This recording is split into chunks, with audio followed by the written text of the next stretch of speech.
కూటమి ప్రభుత్వం అధికారంలోకి వచ్చాక ఆంధ్రప్రదేశ్లో 2వ నెల పెన్షన్ పంపిణీ కార్యక్రమం కొనసాగుతోంది.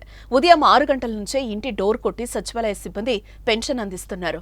అవ్వాతాతలు, వితంతువులు, వికలాంగులతో పాటు ఇతర అర్హులకు పెన్షన్ సొమ్మును అందిస్తున్నారు.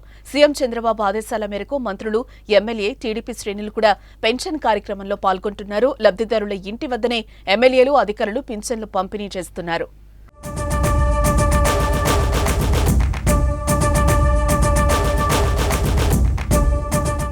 ఉదయం 8:30 వరకే 63.66% పింఛన్లు పంపిణీ పూర్తి చేసి రికార్డు సృష్టించారు. ఒక్క రోజులోనే పెన్షన్ పంపిణీ పూర్తి చేయాలని భావిస్తోంది. ఏదైనా సాంకేతిక సమస్యలు తలెత్తితే మరొక రోజు తీసుకోవాలని, అంతే తప్ప పింఛన్ల పంపిణీలో ఎలాంటి జాప్యం చేయొద్దని ప్రభుత్వం ఉత్తర్వుల్లో పేర్కొంది. రాష్ట్రంలో ఉన్న 64.82 లక్షల మంది పెన్షన్దారులకు 2,737 కోట్లను ప్రభుత్వం ముందుగానే విడుదల చేసింది.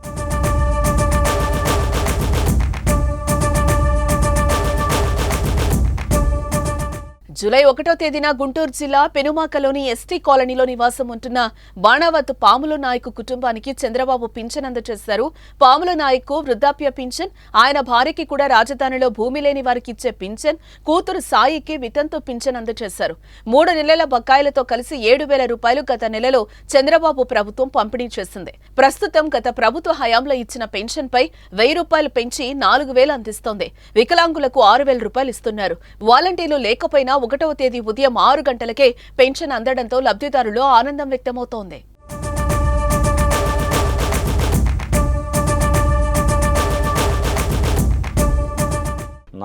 అన్నమాట ప్రకారం ఏదైతే లోగడం మొదటి నెలలో 7,000 రూపాయలు ఇచ్చామో, మళ్ళీ అదే 1వ తారీఖున మళ్ళీ 2వ నెలలో వచ్చేసరికి 4,000.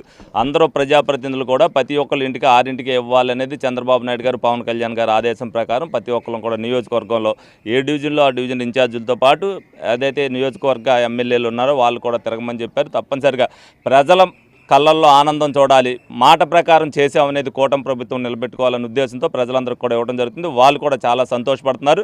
రానున్న రోజుల్లో ప్రతి ఒక్కొక్కటి కూడా కార్యక్రమం జరుగుతుంది సజావుగా.